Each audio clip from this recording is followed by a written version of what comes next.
नमस्कार मित्रांनो. तर ह्या एंजलचं नाव आहे विहा आणि तिचं ही पेंट बनवलंय माझ्या भाचीनं म्हणजे वैष्णवीनं. कसं आहे वांड आहे की नाही, सेम टू सेम कॉपी राईटच. तर त्याचा विषय असा आहे, आजपर्यंत मी एवढं शिकलो पण आयुष्यात कधी पेंटिंग एवढं आपल्याला जमलं नाही.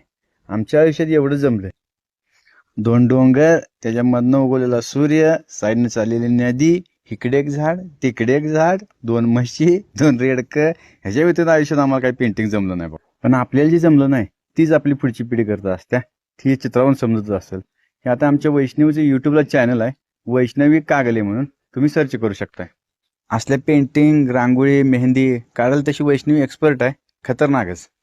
पण हे पेंटिंग करताना संयम लागतोय बरं का. लय शांत, एक दिवस घालवलाय पोरगीनं पेंटिंग काढायला. पेंटिंग कसं झालंय कमेंटमध्ये नक्की सांगा बरं का.